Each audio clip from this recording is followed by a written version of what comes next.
Disky. Let's, Oh, wrong let's Discord. see here. Start getting our Discord back active. I know, right? Yeah, Oh, which by the way, one of our clips from this week appeared on one of Kayla's coworkers. cool. Oh, One of Kayla's coworkers' TikToks or YouTube, I think it was YouTube. Who are these we sound a-holes? we sound good, by the way. Good. I'm actually Dude, I I'm actually know. kind of loud. Yeah, you're fine though. I've got us both at about Okay. 9. Yeah, I'm not worried about it. I've felt like we've been softer than I like a lot of the time, so I'm trying to bring it up some. And if I'd rather like at this point bring it down a little bit than have to keep like bringing it up. Yeah, you rather people turn the volume down than have to Yeah. turn the volume up. Yeah, for the most part. Yeah. And it looks like it's okay, so we're not peaking. All I'm saying is I got this health insurance, or not health insurance, but this hospital company that I cannot stand at all to cut me a check for $7.15. There we go. I got that in the mail. I got some mail this week, and I was like, "Ooh, that's a check. Oh, that's from the hospital. Ooh, let me open this bad boy up and see $7,000 or something." Nope, $7.15. That's always nice. Yeah, you know.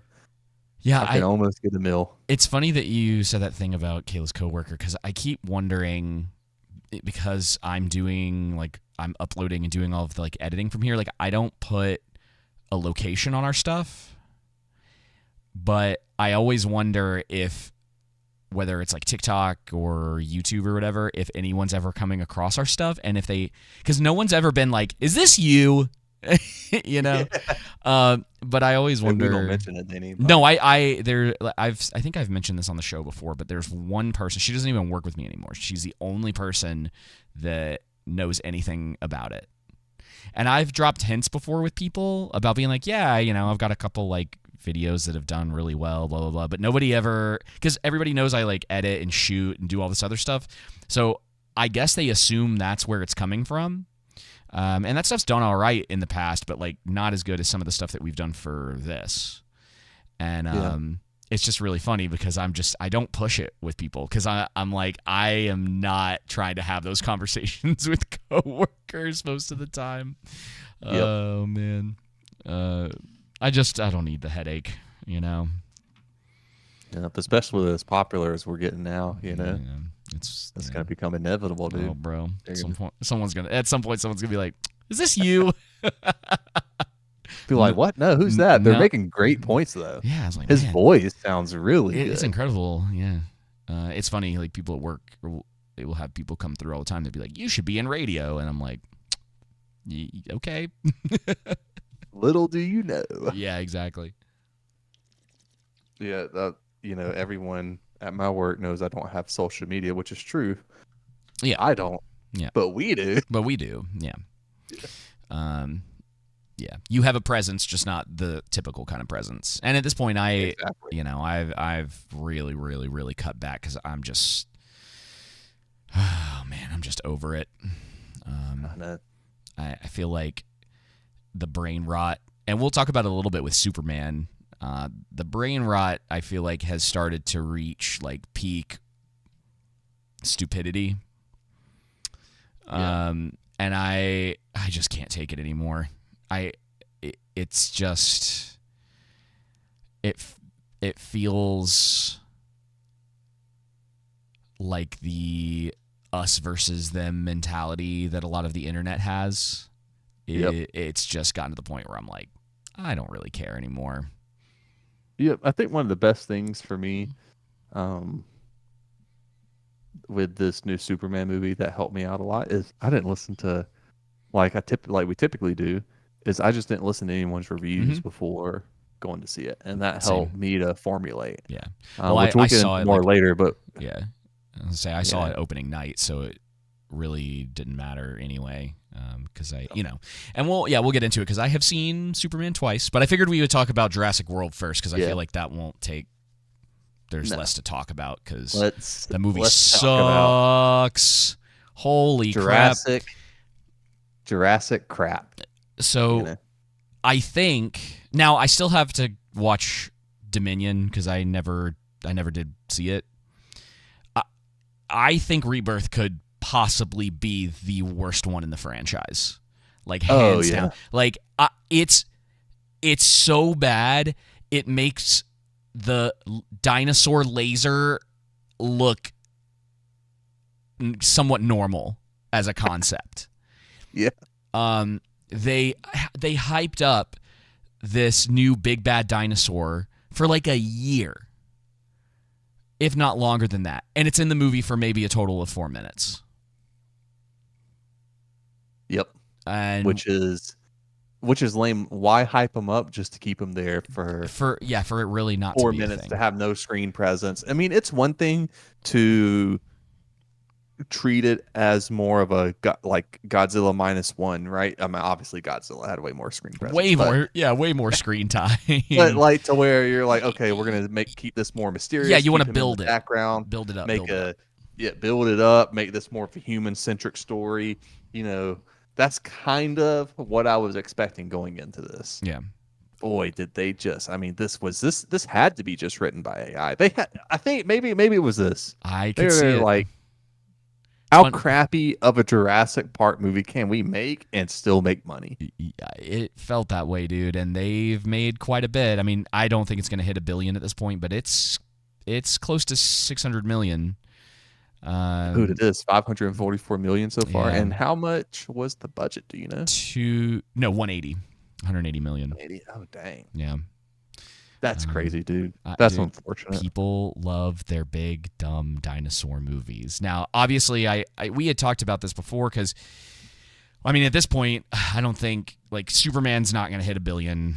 Doesn't look like Jurassic World's going to hit $1 billion. I doubt Fantastic Four's going to hit $1 billion. I don't think there's... We were both wrong. Yeah. We both were wrong. I did say that it looked like Jurassic World was going to have a Star Wars effect and start having diminishing returns because they got progressively worse as that series went on. Like, everyone was like hyped around the first one, even though you go back and watch it and it's like, this really isn't very good, but it's still better than the two that came after and significantly better than this one, which is like crazy.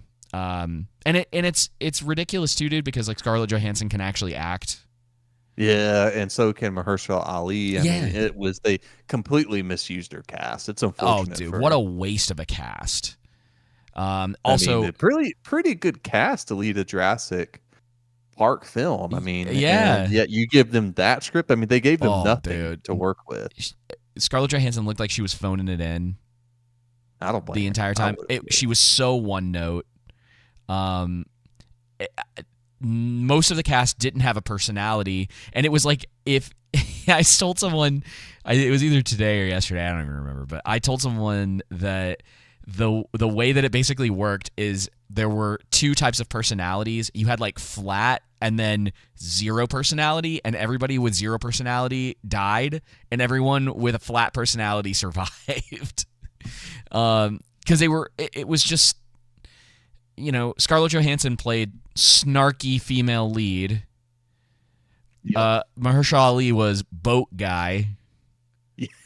And then that other guy was like smart guy. Yeah. And that's it. That was their personalities. You had evil scientist CEO guy. Yeah. You had the evil CEO guy. Yeah. Oh my gosh. And then the dumb family that made no sense that they just shoved into the movie, and they were doing this whole thing because it was. Why would the dad be there at all when it's like, let's go explore dinosaur water and area? It's like, no dad at their right mind would. Yeah, no, you wouldn't do that. And what they were doing was like clear, like they set it up that it was like, this is illegal. You're not supposed to be in this area. Yep. And so you're telling me that this little boat with the family on it somehow managed to like sneak in there and be in this like territory? It's like, that didn't really make any sense. It didn't make sense that 0 of the family died. Yeah. You know, dude, they weren't. It's one of those things. Let's be straight. Okay, it's one of those things that in a lot of the popular blockbuster films that you get, that they're probably, if I see someone who is not white, I'm like, they're not gonna die. Yeah. You know what I mean? Yeah. Well, if I see someone who is, I'm like, yeah, they're probably dying, unless it's like a Scarlett Johansson type, character, typically speaking. it actually would have been interesting. Well, and the movie took like no risks. Obviously, like you didn't kill off Mahershala Ali, you didn't kill off Scarlett Johansson, didn't kill off Glasses guy. Yeah. And it obviously because they're trying to set it up for sequels. So you're not gonna kill off anyone from your main cast in the first movie.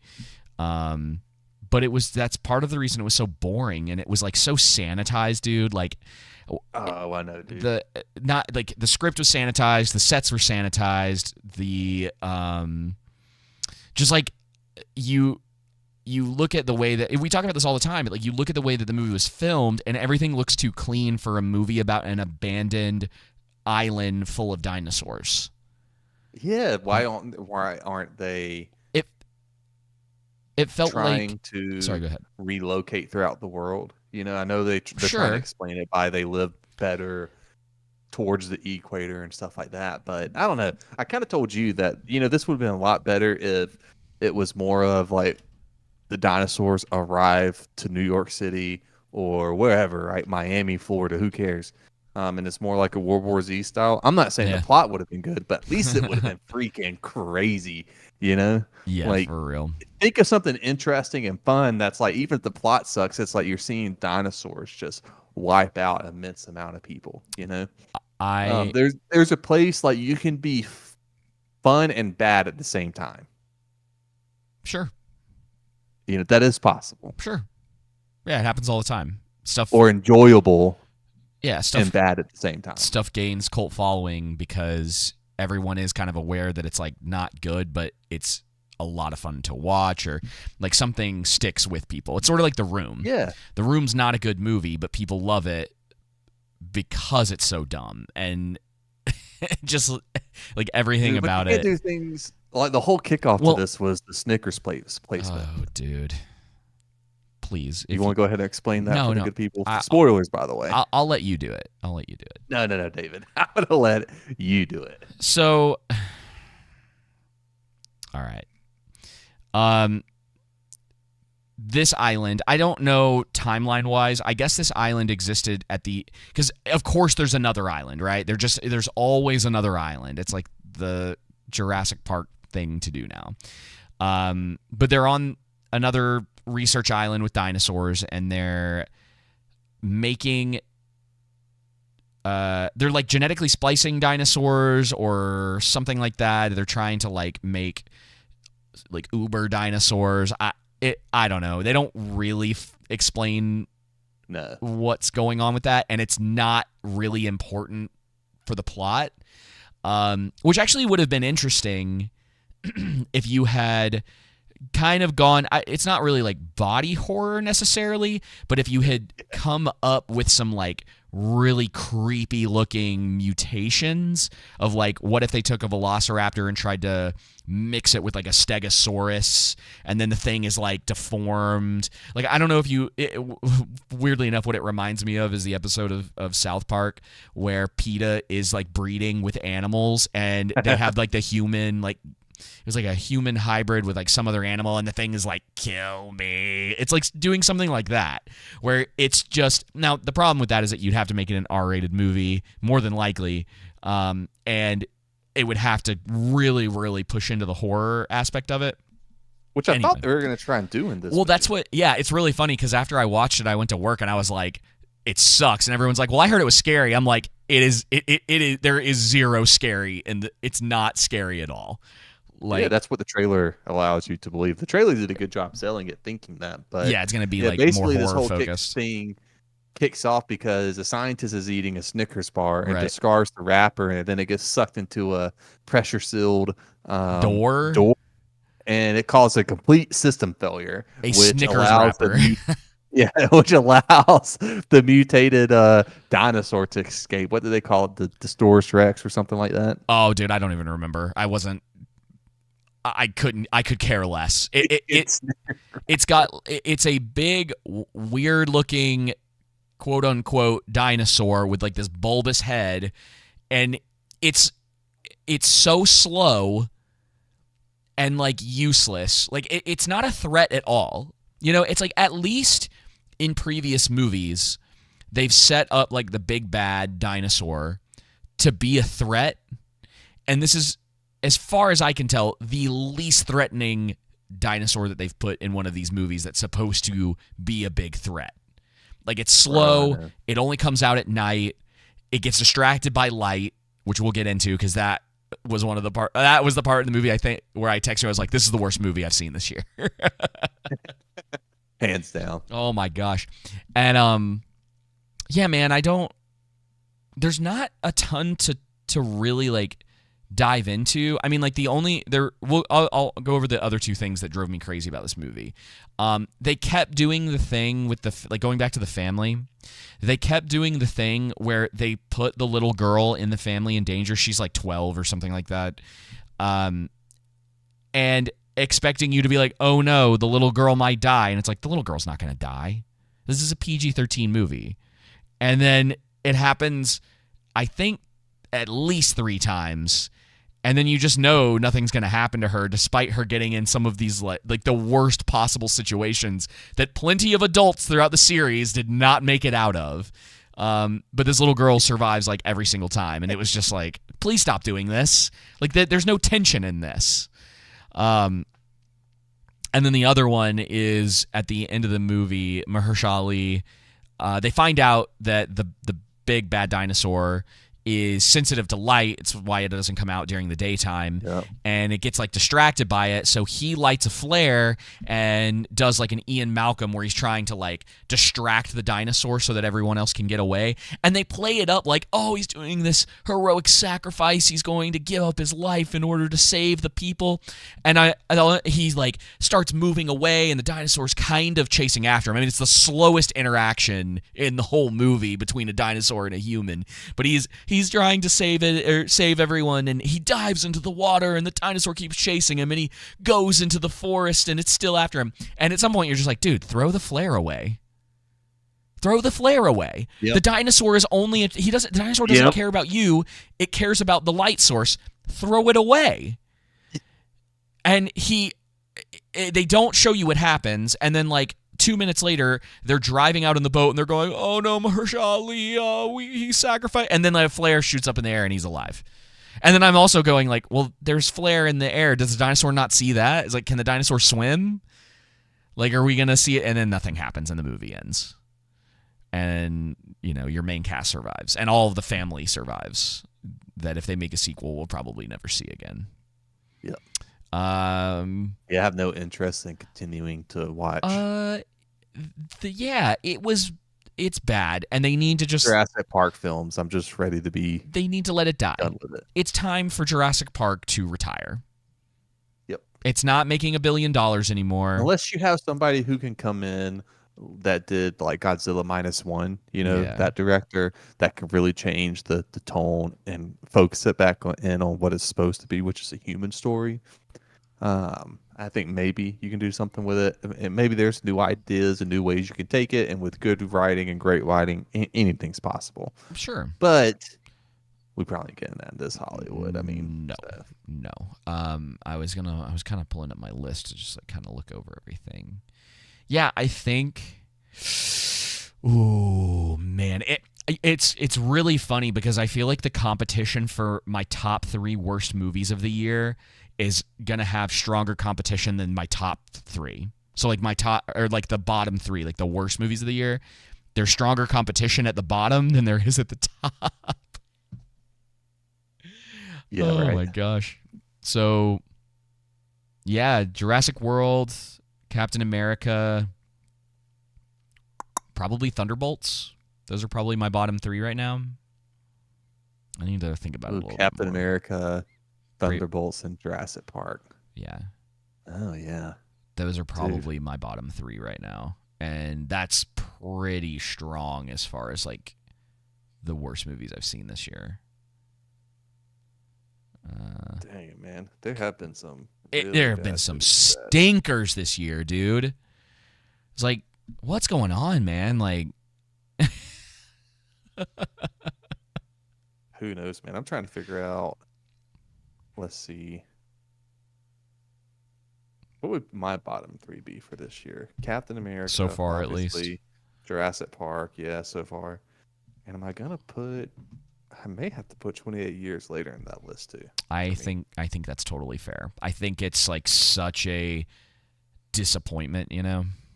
Mm-hmm. And nobody's talking about it. It came and went without any sort of anything. Because everyone, sucks, you know? yeah, everyone was like, it's not really worth seeing. It's like, if you're curious, just wait till it's streaming somewhere, you know? Yeah. And that's been a lot of this year, man. Yeah, dude. It really has been a lot this year, man. And it's not looking that bright for what's coming up, you know? Mm-mm. I don't know. Maybe we'll end on a positive note. I mean, there are some movies coming up that could, but we still got to see F1. You know, I do need to see F1. I need to. Nobody comes out in a couple weeks. Yeah, Nobody too. There's a couple other like smaller movies I'm curious about. That we've talked about before. There's a movie called Weapons that I want to see. It's not a movie, but they released the first trailer for Stranger Things season 5 for the final season. Jeez, dude. Finally, dude, it's been like it's like 10 years, like almost 10 years to the release of this final season. That's crazy, man. I'm pretty sure it's right because I think it was 2015. Yeah, we need to get back to a spot to where they're releasing seasons every year and not having 2 to 3 years. It's ridiculous for a show like that too. They should have been able to knock everything out a lot quicker than they did. Yeah, I hate the way that this stuff works these days. I mean, like, I don't know about you, but like, I also haven't been watching hardly any TV this year. I haven't either, man. There's like nothing's really out. Nothing's caught my attention. I've been saying this. I am gonna watch that new Guy Ritchie show. The name of it's slipping my mind right now. I think I know what you're talking about. Yeah, because that looked interesting. Oh, Reacher! I did watch Reacher. That's yeah. You know, which just sucks. Most of the movies and TV shows out below. I know. I attempted to watch Minecraft. Fell asleep. How did that go? Well, I fell asleep, and it's just obnoxious. Like, it's clearly not. It is very much designed for its target audience, and I am not its target audience. Yep. Yeah. That's what I've heard from it's people. very loud and obnoxious, and the design is awful, and it sucks because the guy that directed it is the guy that did Napoleon Dynamite, and he has like a very unique style to his movies that I've always really appreciated. And you get that for about the first 15 minutes of the movie or so is actually kind of interesting, because it's like his specific style, and then you get into the Minecraft stuff, and it's just like color vomit all over the screen, and like I said, it's loud and obnoxious, and it's just like all the things I know from Minecraft, which I'm like mildly aware of just because, you know, I exist on the internet to some degree, and I've seen people like play Minecraft and whatnot, but it's one of the reasons we never really talked about it when it came out, is because like we're not the target audience, and there wasn't anything in particular, and we also maybe learned our lesson from Five Nights at Freddy's. Yes. It's like none of the people who are going to see that care that we think it sucks. Yeah. Good lesson learned on that one. Yeah, exactly. It's like, I'm not going to waste my time like going hard on something like that when nobody cares. You know, it was successful. It'll get a sequel. It'll be worse than the original, because they usually are, especially with something like that. And yeah, and you know what's weird about it, dude, is like it didn't have to be bad.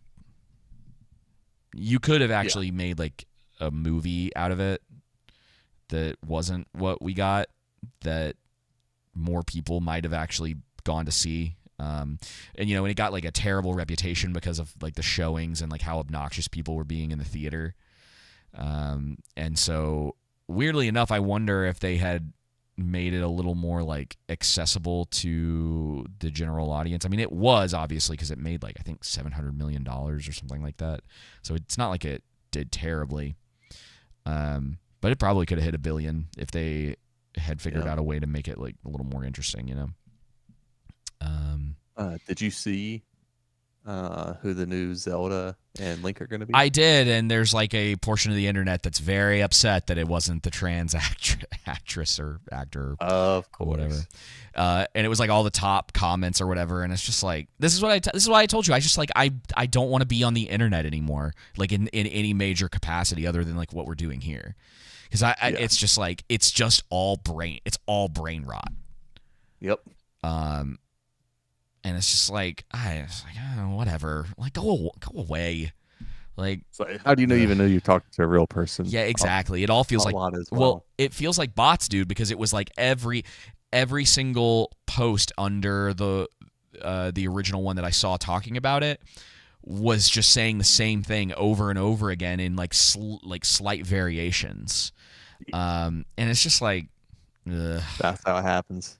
Yeah, it's just like, I'm not doing this anymore. I'm not doing this. It's not real. Enough, it's not real life. So speaking of Superman and speaking of bots with Superman, I mean, ironically, it kind of feels like that sometimes. Yeah, even though that was kind of cringe. The robotic monkeys or whatever. Yeah, man. But I'm glad that she and that guy got the part for Zelda. They look all right. I mean, like I see it. I don't. I think I've said before that I don't like the idea of a live action Legend of Zelda movie. I need to see what it is. You know what I mean? Like how they decide to translate it. Because I mean, there's like lore there, and I think it's like a simple enough story that if the action is good and everybody's like really believable and there's enough like cool characters in it, I think it could be all right. Like you could find yourself in a Mario situation with that, where it's like not the most amazing thing you've ever seen, but you're like, yeah, I enjoyed that. I was like, that was a good time. But I'm nervous. I just don't have a lot of hope. Plus, I'm pretty sure, I don't know if it's still the case, but one of the writers that was attached to that did something that was like terrible. It's slipping my mind right now. You know what I'm talking about? What's that? One of the people that's like writing the script for the Zelda movie. Oh. I think that's what it is. Is like, let's see, Zelda live. I think I know what you're talking about. Zelda live action writer. Okay. Let's see what we got. But one of them doesn't give you hope. It's one of those. It's kind of like if this 28 years later movie was bad, the next one that's coming out doesn't give me hope because of the director that's. Are you ready for this? Ready. Holy crap. One of the writers on the Legend of Zelda movie wrote Jurassic World Dominion, Star Wars The Rise of Skywalker, Jurassic World Fallen Kingdom. Nah, dude. Yeah. It's just a bunch of Jurassic World and Kong Skull Island stuff. Yeah, which I need to go back and watch Kong Skull Island, but I remember kind of enjoying that.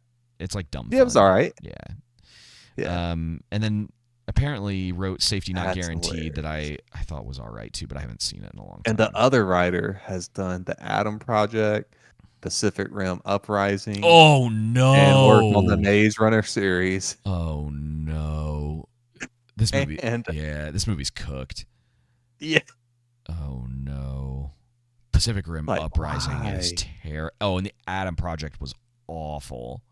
Oh, it was horrible. Oh no, Joseph, this movie's in bad shape. Oh no. Should we go ahead and play the violin for the movie? I know, right? The saddest song in the world. Oh, oh my gosh. That's not good. Yep. And hey, he's doing the screenplay for Metal Gear Solid and the Transformers and G.I. Joe crossover. Oh. Hey, you know, maybe he wasn't the lead writer on those. Let's see. Dude. Yeah, man. It has to. You think it's like nepotism or something? I just. I need an answer for like why people are getting attached to these projects when they've made like terrible stuff. You kind of don't really understand it. Yeah. You know? Yeah, I don't. But I mean, to be fair, maybe it has a lot to do with the team aspect of writing now because of the new like the rules and CBA or the new rules and stuff. And so when you have too many, you know, it can be cooks in the kitchen. Yeah, it can be too many. And so now you don't really get a good version of something because there's too much input. Yeah. And we haven't talked about this in a little while, but I have started writing again. And it's actually progressing not super fast, but I've been impressed that I'm finally like getting somewhere with some of the stuff. It's just nice to get like ideas down on paper. And I can already tell just from like what I've started doing that it would drive me nuts to have multiple people trying to get input in on what I'm trying to create. And I think it's good. You need basically the way that it needs to work. And I'm sure it kind of does in Hollywood, but you essentially need like a lead writer, and then you need people that you trust to get a second pair of eyes on it to help with, I would say, somewhat of like pacing and make sure like dialogue sounds right, and that you have someone who's kind of like questioning certain steps that you're taking. Like, hey, like this is great, but like how do you get to this point? You know, does that make sense? So it's like you're writing everything out. You go through your first draft. Because like basically what I want to do, because I haven't figured out if I'm gonna try to go like short with it, do like short film with it, or if I want to try to make it like feature length. Right. You're just kind of going through the process of like, okay, how long do I think this is gonna be? How far can this like specific idea I have go? All that kind of stuff. But with a feature length script, you definitely need to have other people with eyes on it and people who are telling you like this doesn't make sense, or like you need to add. I think maybe there needs to be a little bit more here to like develop this relationship or like this specific thing, or like how did they get from here to here? Like how do we make that make sense? Making notes, editing it like a teacher would almost. Yeah, exactly. They're not changing the whole of your story. They're just like, well, hey, did you consider this? Yeah. They're like, Yeah. And I have two. I have two people in particular that once I'm finished with it, I'm sending it to them. Like I'll finish, I think, my first draft to get some notes about it, and then start going through like the second draft of it. It's going to take a little bit of time.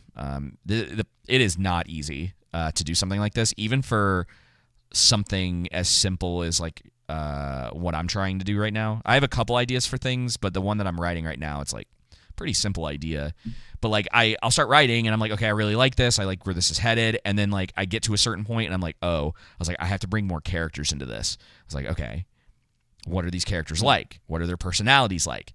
Am I basing them off of people that I know to some degree?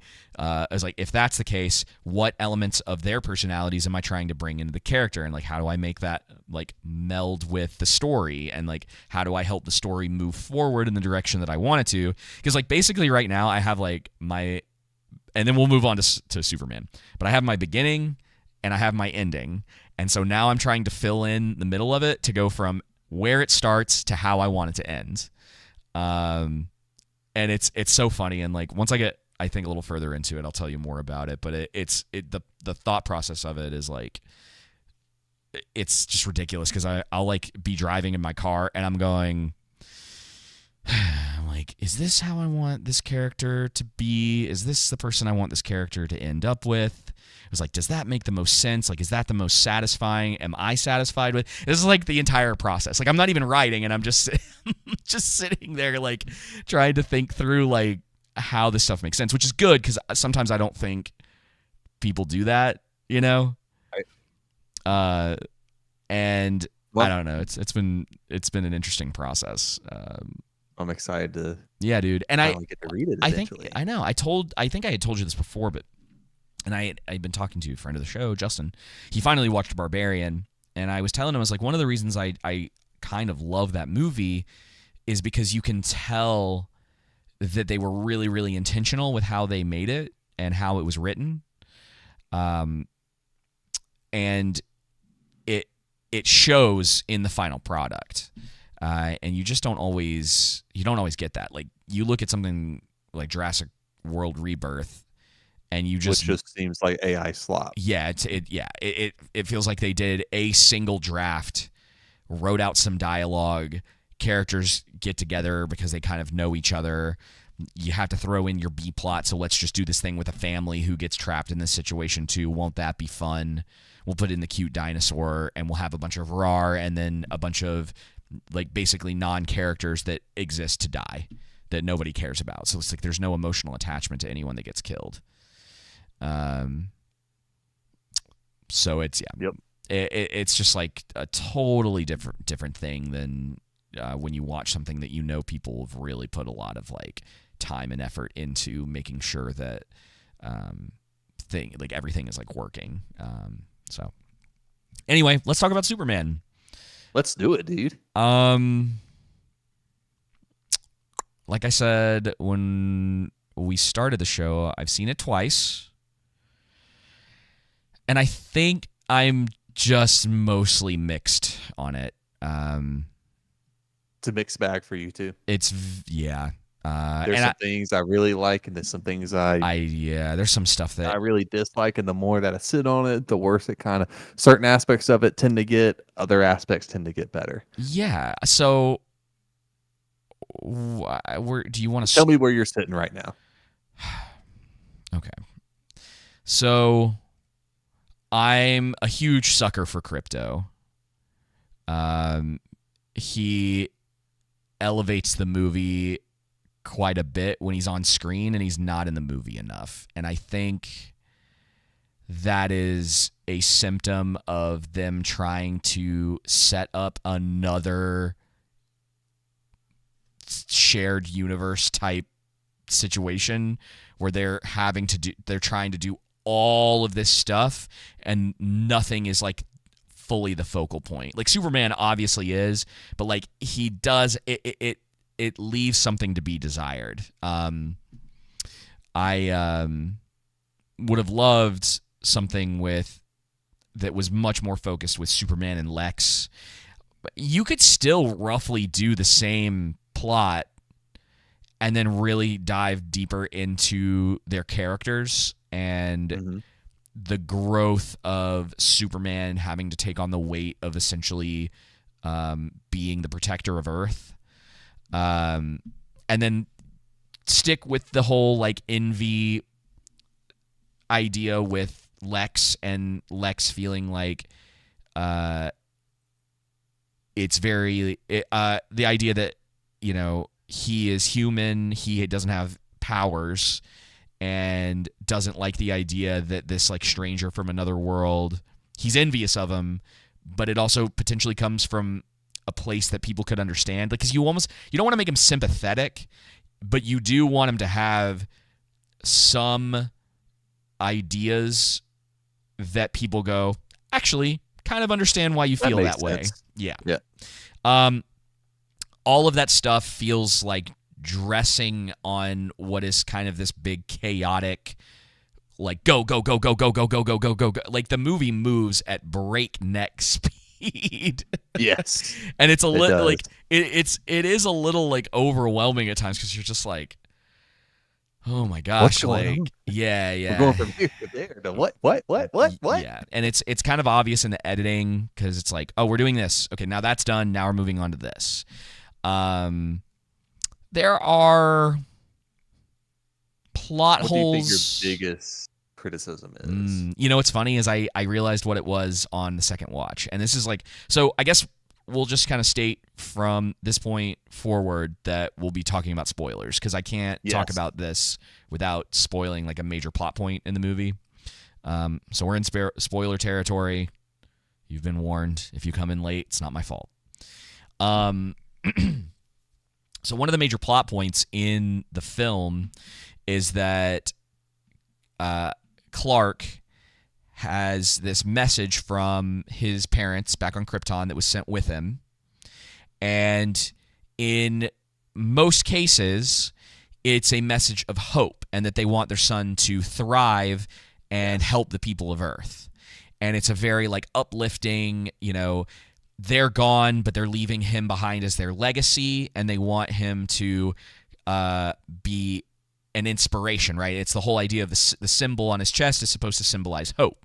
It's supposed to symbolize like something greater than himself, like the kind of, you know, it's like it's the ideals of Superman that like everyone understands. Well, they decide to make his parents douchebags and go the route of all of the evil Superman crap that we've gotten over the years, where his parents actually, though they love him, want him to dominate Earth. They want him to rule over it and create what is referred to in the movie as a harem to spread his descendants throughout Earth and basically create like a new Krypton would be the idea. Do you think they're going to try to retcon that later? I bet they will, because it's a huge problem, because he's still wearing it's lore breaking. Well, not only is it lore breaking, but it's a massive plot hole, because if he had understood that, they don't talk about it in the movie, but everyone already knows that the symbol it's like the symbol of his house. And the idea of the symbol meaning it being something of hope. So if it's not that, why is he still wearing it? Why is it on his cape and why is it on his chest? If you know, they don't talk about it at all. And so yes, I think at some point someone will go, "Hey man, like that was a pretty stupid writing mistake." And they're going to have to retcon it, and it'll have to be something of like I'm taking something that was used for bad, and that's probably what they'll do, right? Is it was something because the that guy was meant for confirmed bad, it as being authentic. The Pentagon official or whatnot, which was a stupid thing anyway, because as we all know, Lex is a gazillionaire. Like the dude has like an infinite supply of money. Like he doesn't have to want for anything. He could have easily paid people off to say that, and that's why it's like there's the whole thing. That entire plot point starts to fall apart because not only was that dumb, but it was really dumb for Mr. Terrific to just be like, "Yeah, I know some of these guys. Like it's definitely true." It's like corruption is a thing, guys. Yep. It's very easy to it's very easy to pay people off to do this. So it's just like it's not believable, and it breaks a pretty major part of the movie, unfortunately. Yeah. So that's a problem. It's a pretty big problem in the movie. I think another big problem of mine is I'm kind of over the edgy cursing and being just, well, I guess just being edgy for the heck of it. Throwing Supergirl in there. Let's make her drunk, which that doesn't even make sense. Why would she still be drunk if she's no longer in a red sun, solar system or whatever? Yeah, I get it, but I kind of was like, whatever. Like I get what they were I thought it was dumb. She's kind of her showing up and being, I don't know. Well, I mean, he's going for. I mean, I'll be curious to see what they do for like her movie or whatever. But I'm fine with, because I don't really have a huge connection to the comic book adaptations of these, and we've kind of reached the point where I'm over sort of the argument of, well, in the comics, like I get it, and I think there are certain like adaptations of the comics that need to be kind of held in higher regard than others. But I'm also kind of okay. It's probably controversial, but I'm kind of okay with like if they make it work right, them taking things in like a slightly different direction. Well, let me interject and say this. So specifically what I mean, it's not her necessarily being drunk, even though the logic of it, you start to think about it, well, some of this stuff doesn't make sense, but whatever. But it's more so everything surrounding it, her just, I don't know, just all the cursing in it. And just like, I think of Superman and Superman movie, and that's not where I go to. The amount of it and what was in it and the direction that James Gunn chose to take in it. Yeah, So well, that's there's who one he is. aspect. I mean, yeah, and I get that. And I know that's who he that's is, but who it's he like, is. okay, that's Yeah. what I'm telling you. When James Gunn gets out of his way, the story gets better and Sure. the movie gets better. Which is why he shouldn't with have been. With the filthiness and with the comedy aspect of it, undercutting tense moments. Of course, yeah. It's kind of like it's exactly what I thought it was going to be. Guardians of the Galaxy version of Superman. Yeah, and it's but to your point though about there's certain aspects that you can change. There was this I saw actually this past week on the internet, which was someone had asked the question, what's one retcon or change from comics that worked really well? Because if you do it, okay, if you're going to do it, it better work really well. Sure. And one of those is in the Batman animated series is not Sub-Zero. Why am I drawing a blank, dude? Oh, you're talking about Mr. Freeze. Yeah. Yes. His wife being in a cryogenic chamber. Yeah. That's not in the comics, but that works really well in future adaptations. Yeah, it gives him a better reason for being a villain. You kind of make him a sympathetic villain, but in like a good way, and not in the way that, it's not the way that they try to do it. The modern version of when we talk about that, it's different for sure. You have to be like distinct about that. So to your point, there's ways that you can change. Well, they should have, I think. But there's certain aspects that you have to hold in high regard of lore, and not change it all. Again, not everything from a medium is going to be able to transfer over one for one to movies or television. Right. But you better stick as close to the lore as possible. Agreed. Yeah, I think there's like a lot of stuff that you have to keep with. I think that it's funny because they almost like in an obnoxious way went out of their way to show like Superman's not killing people. Like they were I was telling Justin this because it was like, he like saves that squirrel at one point, and like he's very particular about like, I am doing my best to not have anyone be harmed, and it works at certain times. But it's one of the problems that I do have with the movie is like the dialogue's like way too on the nose a lot of the time. Mm-hmm. There's one part in particular that I didn't quite pick up on my first watch, but the second one it was like, holy crap.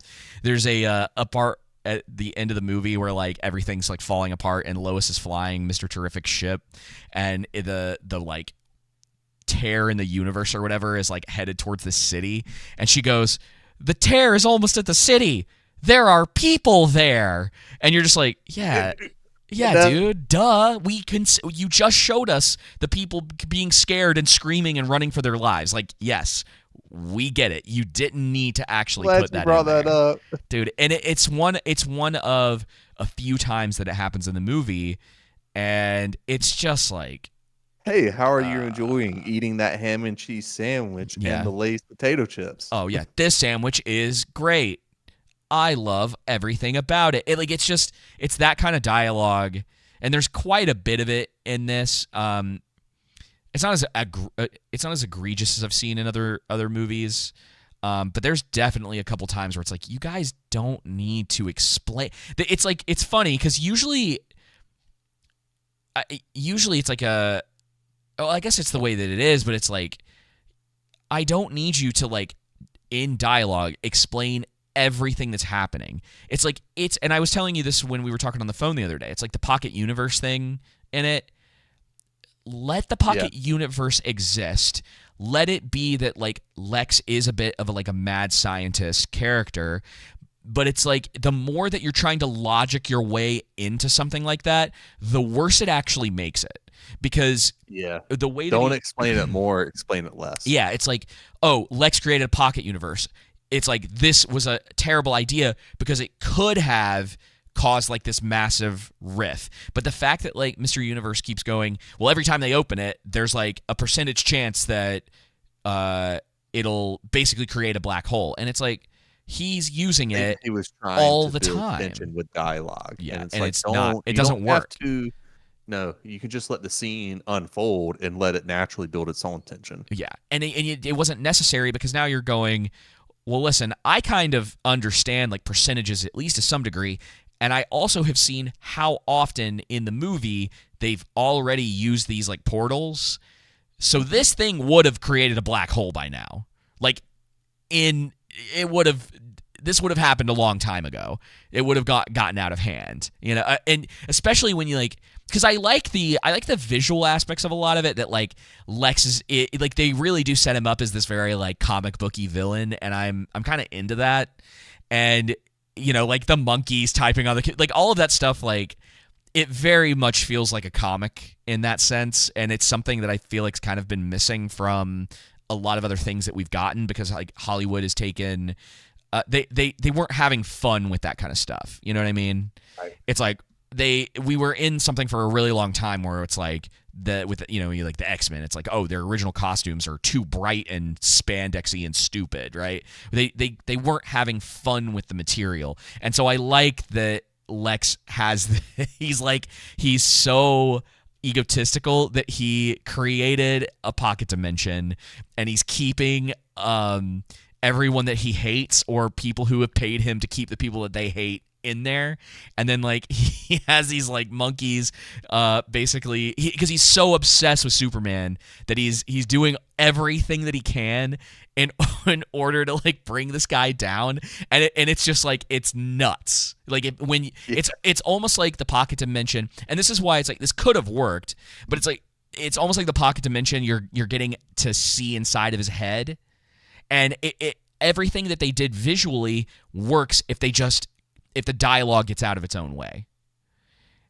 And they show you all of this stuff, and you're just like, holy crap, this dude is nuts. And without it having to be every little piece of everything that you're seeing, it's like, well, this is this, and this is this, and this happens this way, and just kind of let the movie flow. And I think that would have been better.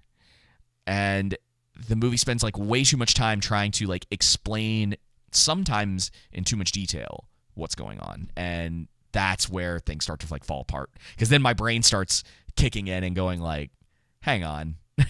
Like I was like, you're telling me like this is what he did was like incredibly unstable, and it wasn't just like when he originally created it there was a chance that this could happen. And it kind of causes a lot of chaos with the movie. Yeah, and I all agree. the different adding the Justice Gang as much as they were a focal point was actually dumb. I would have preferred a standalone Superman movie. This is more subjective on my end. Maybe. I just think with launching it, like relaunching the DCEU,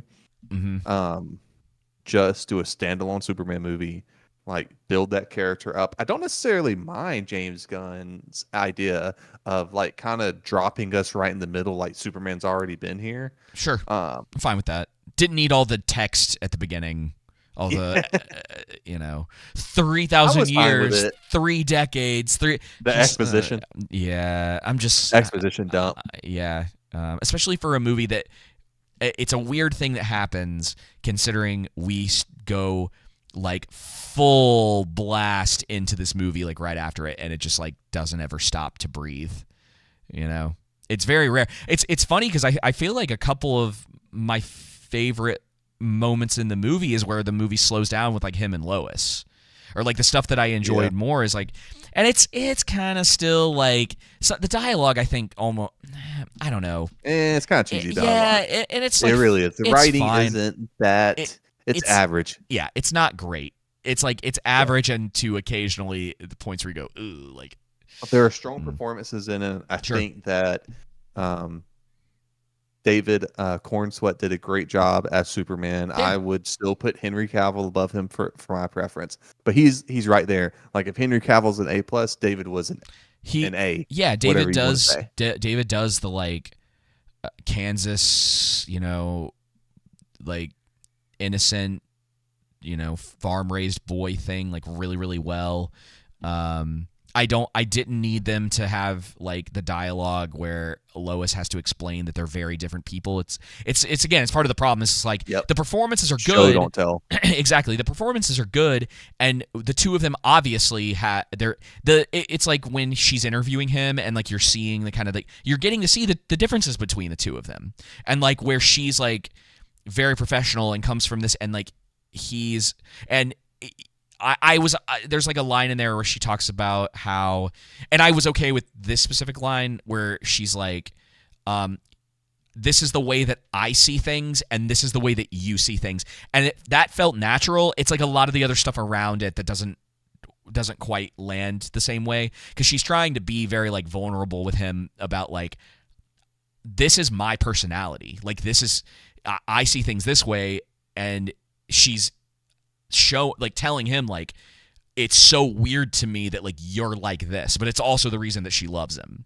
And so it's like, I'm fine with stuff like that, but there's just too much of the like, I didn't need her to be like, I was like a punk rock kid, and you're it. It's like, okay, no. It's like, but it's okay for her to like express how she feels about the way that he kind of sees the world versus the way that she sees the world. I think that's okay. It's like that felt natural. Like people have those kind of conversations all the time. Yeah. and I think it's endearing. Rachel did a great job as Lois Lane. It's way better than what was the Amy lady's Adams? name from the Yeah, way better. I thought that was bad casting for Lois Lane. And she's like an afterthought in those movies anyway. You know what I mean? And then like they didn't kill. Just a miscast. There is some with Man of Steel miscast, and there's some nails. You know what I mean? Like they hit the nail on the head with Henry with Superman, but then they got Lois Lane and Lex. Jesse Eisenberg. Oof. Yeah. Oof. Man of Steel is on HBO Max. I think, funny enough, Lex Luthor outshines Superman in this movie. I think I like him. I like him quite a bit. I like that I think Nicholas Hoult is the star of the Superman movie, personally, in my opinion. Interesting. I would probably, for me, I think it's probably pretty even. And that's why I really would have preferred if it had been very much their movie. And the conflict between the two of them and the different like kind of ideologies and the way that they see the world. I'll say this about this Superman movie. There is a smarter movie buried in this movie. Because there's a lot of the foundation of it, and a lot, you have the characters that I like, even with the soon to be Justice League.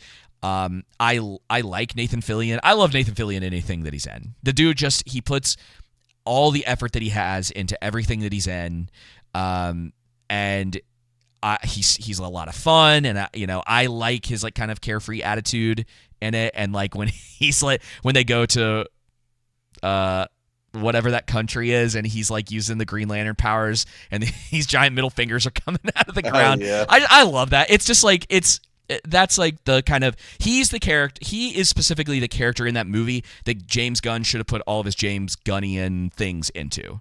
Like that's where that should have been allowed to be, because like obviously he wasn't gonna do an ensemble, but he's getting as close. It's like an ensemble without it being an ensemble. And I think a movie, maybe something like lower budget with like kind of that stuff going on, could have been cool. Maybe they didn't need to do Clayface. I kind of thought with him going to that country, and I'm like, oh look, the Green Lantern's doing birds out of the ground. Ha ha, funny. Yeah, good job, James Gunn. Someone's shooting the bird. That's so hilarious. I was just the opposite. Dude. I don't know. I love Nathan Fillion, man. Like I think he's always got strong performances in everything that he's in. And Nathan did a great job as Guy Gardner. I was just more so like, I don't mind I don't give a crap attitude, but I mean that's his character. That's his character. She's forgettable. In the comics, that's his character, or are you just talking about in the movie? I'm just in the movie. Like, that's how they say. Dude, I don't know. I don't know a thing about Guy Gardner. Like, I don't. Yeah, I don't. And that's what I'm saying. Is like, I'm not. This is a way that we, for the most part, have always tried to do this stuff. That it's like, this is what we've been given, and it's like, if someone was to tell me like, well, he's not like that in the comics, so it's like, oh, that kind of sucks a little bit. Yeah. It's like, but he's also not like the major player in this, you know. I think a focused movie though, with just Superman and Lex Luthor would have made this a lot better, because they bounce off of each other really well. Especially the scene where Superman barges in like during, it's it's really good. Where's the dog? And he's like, "Where's the dog?" And he's like, "What dog?" So and it's fun. Yeah, and he puts the mug up to his mouth. I thought it was actually pretty great. Yeah, but I thought it was pretty great too. What's his girlfriend's name? Whatever her name was. Yeah, that she was actually. I was about to ask. I don't know if it was like it. Was she doing all of that purposefully? No, I don't think so. Oh, you don't think so? You think it was just her being ditzy? Yeah, and I think that it's why I'm like, I've gone back and forth with that part.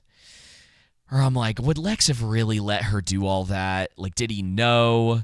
Because it feels like it's, I don't know. I'm like 50-50 on it. Because I'm like, would his character have let this girl take all of those pictures everywhere that they were going? Like, she's got, because I think like in concept I like it. I think it's kind of a fun thing. I would just.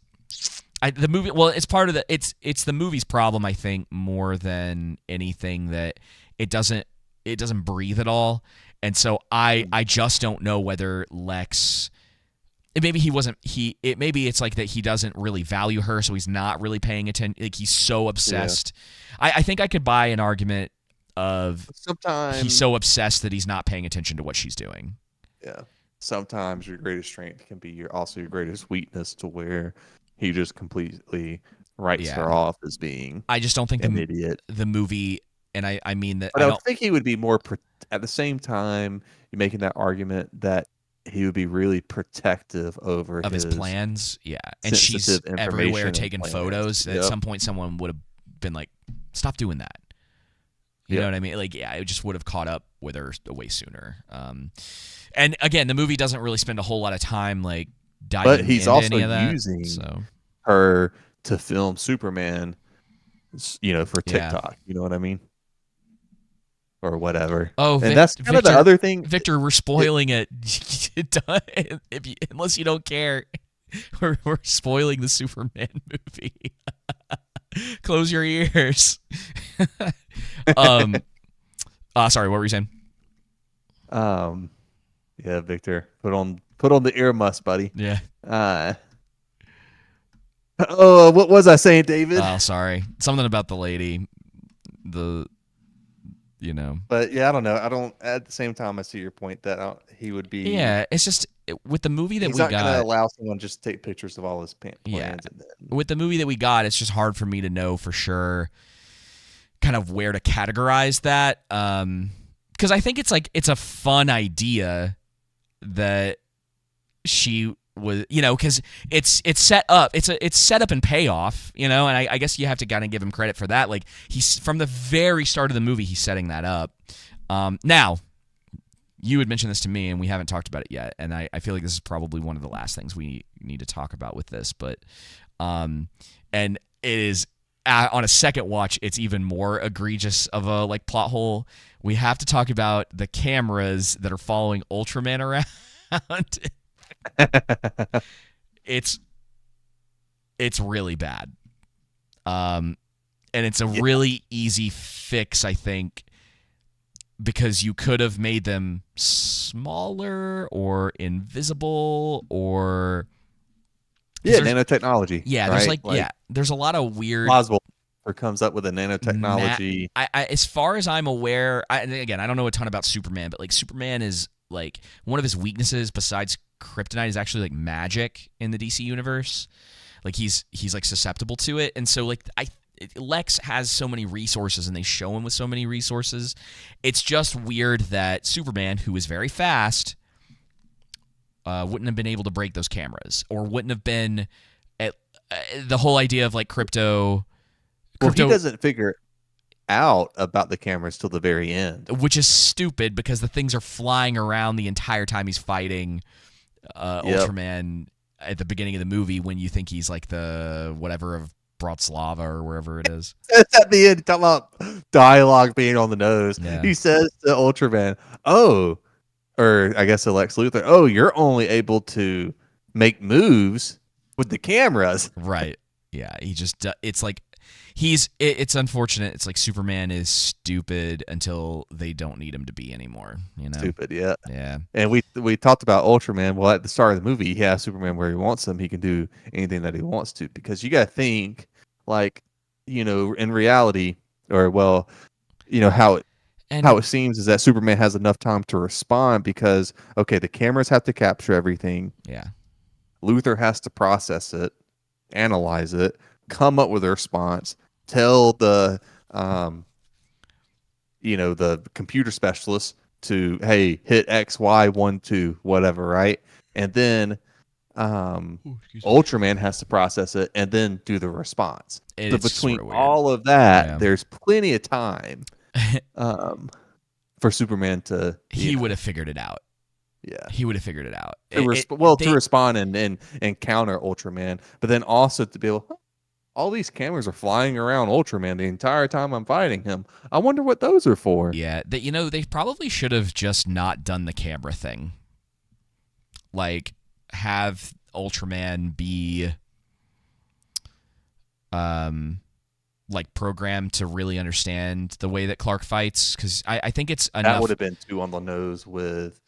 That would have been a carbon copy of Ultron or whatever. No, the program that Tony Stark built in Civil War. I don't really care though. Like it's a better. It felt derivative. Yeah, the movie did to me. I think that like if he, well, you know, it's like because Superman does, like, Superboy is a clone of Superman, and he's not, you know, like a perfect clone or whatever. Which is what I thought they were kind of going for, and now I just don't really know what they're going for, or if we'll ever. I don't know, dude. It doesn't really matter at this point, but this movie feels on the same level to me. I'll say, they should have just made him Superboy. They should have. That's the plot they should have gone with instead. Is that like Lex was like using this clone, and then at the end, in the same way that like I mean, there's a lot. I don't really want to go into all of this, but like there's like some idea in there with like the crypto thing, where crypto's kind of, you know, he's like, oh, he's kind of a foster situation or whatever.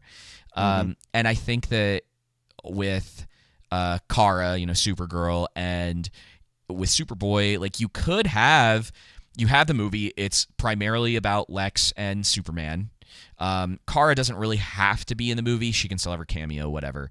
And then you've got the stuff with Krypto, so he's like kind of dealing with that as maybe like a little bit of a B plot. And then Superboy is the Ultraman character, and they leave it maybe a little bit open-ended, but it makes a lot more sense that like Superman wins in the end. It turns out like Ultraman is ultimately Superboy, and he's now fostering Superboy because of this like thing with Krypto. Does that make sense? You see where I'm going with this? So it's like the whole, because again, it's like we go back to it. The biggest problem with the movie is it's like there's all of these threads going on, but there's not like this cohesive thing that's happening. Overstuffed narrative. Yeah, and like you could have made it more about this idea of like Clark and family, and you know, these two juggernauts like going at it. It's like brains and brawn. Like that's sort of the idea behind that. And like you could take a lot of these concepts and really make that work. And the movie I think would have been like a lot tighter. You don't really need to have like, even if you want to put like the Justice Gang in this or whatever. Gang. Yeah. If you want them to be in there, it's like have it be a little bit more of a cameo and like whatever, and like set that up for like have your setup for your future movies or whatever. I think a lot of people are just kind of tired of that at this point. You know, it's like we've seen it for so many years. It's like I think people really are wanting stuff that's a little bit like tighter scripts that isn't just building for what's coming next. Something else. Yeah, I'm just like, just make a good standalone movie. That's the one thing that DC messed up on was announcing a universe. Oh, we're gonna launch an entire universe. Like, no, and no we still don't know about. What were you saying? I was saying we still don't know about Batman or Wonder Woman. Like, what are we? We've talked about this before. Like, what are we doing? Why are we getting Supergirl and Clayface first? Yeah. Like, what? Like the order's messed up, and they still don't kind of get it. And it's kind of like, just make a good standalone Superman movie, make a good Batman movie, make a good Wonder Woman movie, do your big hitters, do your team up, and introduce Nathan Fillion and all those guys in your team up movie. And then like expand from there. Yep. Well, I would say positive aspect. I really enjoy the optimistic and hopeful tone. I do too. That this had. I think James Gunn really understood what people wanted with Superman. Yeah, and that's my favorite aspect. And they need to double down on that when they do an inevitable sequel, because it'll get a sequel more than likely. Yeah. It needs to be more focused. The times in the movie where they're doing the hopeful stuff and they're showing Superman as being Superman and saving people, and that's the best stuff in the movie. I still love Krypto. I'll stand for Krypto, but I think it falls to the same level. This is what I was going to say. It falls to the same level to me as Man of Steel, and I'm still deciding. I need to watch it again, because we were talking about goes better. Yeah, we were talking about that. I just still like the whole like Superman like murking people is still just, I think, worse to me. It's too dark, and then like the whole thing with his dad getting sucked up in the tornado. And then again, we've had 12 years to dissect that movie, so like I guess it's not fair. It's it's not even ground right now.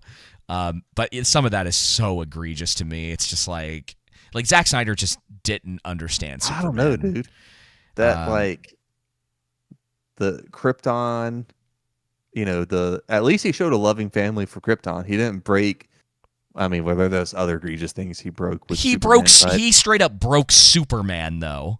Yeah, he turned Superman into that's the thing. Like, but there's good aspects about the Man of Steel version. Sure, but but again, you're thinking 12 years the time frame versus with this one. There's really bad aspects about this that equal to what Zack Snyder did. I don't think.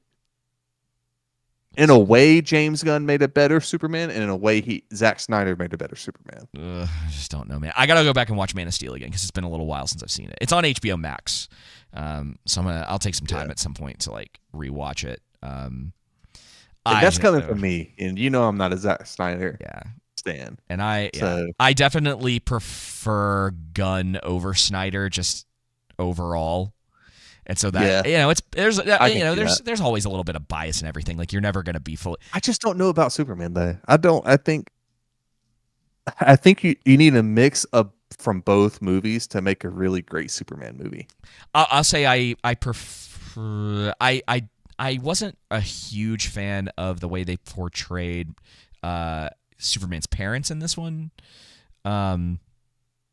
Yep. I get what they were going for, but it did sort of feel like he was pushing into the dumb hick thing a little too much. Like that they're just these like super uneducated, So I guess kind of it was a little his parents. It was a little weird. Bumpkins. Yeah, and it's like farmers kind of know a lot, dude. Like, they're not like they talk a specific way, but like they're not idiots. I thought that was dumb. And like they're just simple. It's fine that they're simple folk, but it felt like he dug into it a little too much. Yeah, I thought Man of Steel's depiction of Krypton was better than in this movie. Well, I mean, they barely show. I mean, like his parents, right? But like, I'm talking about the whole scope of things, like with the parents and everything. I thought the way that the suit was better in Man of Steel. But really? I don't like. I mean, I don't really like either of them, to be honest. Yeah. But you can't really go for that in this movie because you need the brighter colors. So I say that to say, obviously, Zack Snyder is dark and muted in his colors. It's just like sad boy Superman, It's just like too much. Yeah. But I like the way that Zod broadcasts his existence in Man of Steel. I thought that made a lot of sense. The fight sequences I thought were better. I thought the cinematography and CGI. Oh, dude, no, better. but no. the ending of Man of Steel is terrible. It's terrible. Like, Superman doesn't even like attempt to stop like all those people from getting murked in that city. It's literally the reason that like Batman v Superman exists. Dude, the end of the movie's really bad. It's really bad. You're just bringing back memories of it. Like, he just like has zero regard for life at the end of that movie. Yes. But the fight sequences and CGI and music are better. Sure. James Gunn. And the death of all of those people humanize Superman a lot better. And Lois Lane is far superior. I think Lex Luthor's I like him better. He's more captivating than Zod was. Sure. If we're doing like the Lexes, obviously. But I think they're on the same level for me. I think the best movie would be a mix of both of them. Sure. Tell you, dude. I don't know, man. I'm gonna go back and watch Man of Steel again because I might be. Did you kind of think I might be misremembering that? But at the end of you ain't misremembering it. You're right. The end of Man of Steel is really bad, dude. It is really bad. Holy crap! But I don't know. There's huge plot holes in this. I think the Pocket Universe was a very interesting idea. It just the execution of it didn't work for me. Yeah, I think tripped you can over make the argument that Luthor. I could listen to an argument that Luthor's motivation is shallow, and not in depth enough. In this, yeah, but my problem is my bias is that I know Luthor, and that's his motivation. Yeah, you know? I think it. I mean, it was. What I'm saying? It was fine. That's his existence is hating. Is hating Superman and like wanting to be like. It's like Joker is saying like, well, Joker's motivation isn't in depth enough. I'm like, what? Yeah, it doesn't need to be. That's who he is. It doesn't have to be like super detailed to make it good. I mean, it's like he's obsessed with destroying something that he feels like is in his way, and he also wants to be like king of his own world. You know what I mean? Like he wants to be like emperor. But I do like Zod in Man of Steel because I can understand him simply his motivation of wanting to act to protect his people, right? Yeah. That kind of contrast, you understand that, and that idea works for him. And so, I understand in Man of Steel with Superman destroying all of the Krypton's babies.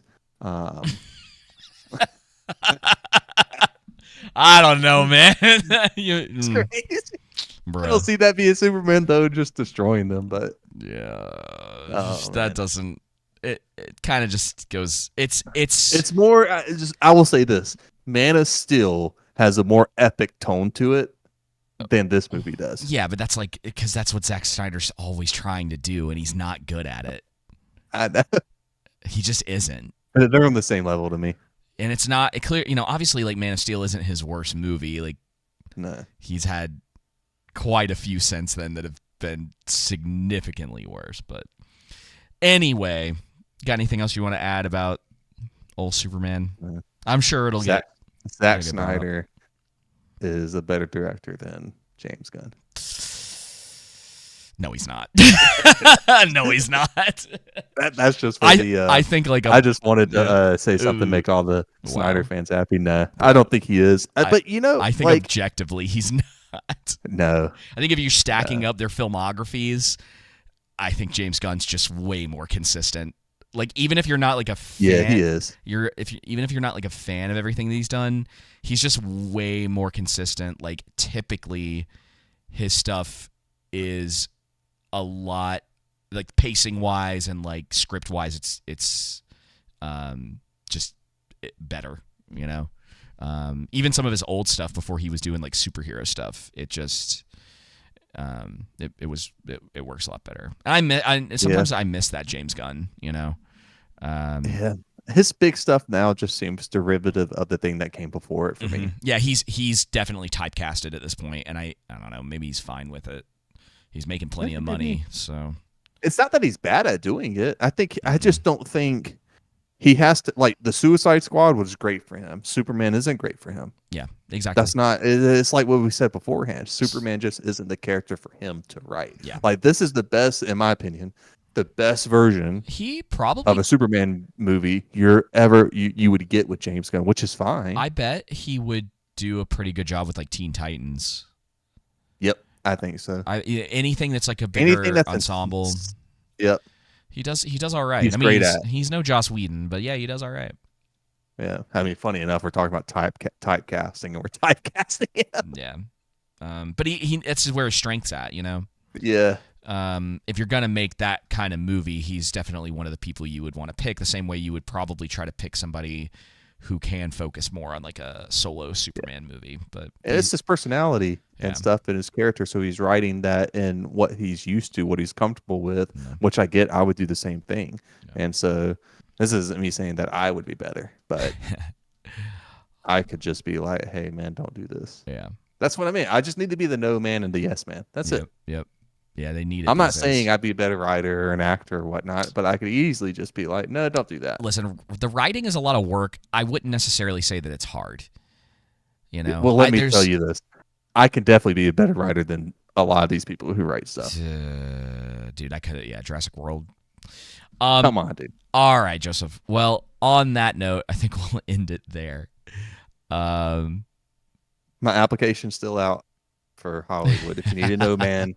It's really easy. Let us know. Yeah. We need a retirement gig. Yep. All right, Joseph. Well, thank you again. No idea what we're talking about next week. No clue. I don't Man know. of Steel. Yeah, well, you never know. We've Fantastic Four's in a couple weeks. There's some like other random stuff coming out. We'll figure something out. We'll see. Maybe we'll do like a news-based episode next week. We'll talk about that show. What's everyone talking about? Love Island or something. Oh my gosh, it's everywhere. It's everywhere. Oh, brother. All right. Well, thank you all for joining us for episode 212 of The Underground, whether you're watching this on YouTube or listening to it on podcast services or whatever your choice is. We will be back next week with another episode. And until then, y'all take it easy. See ya.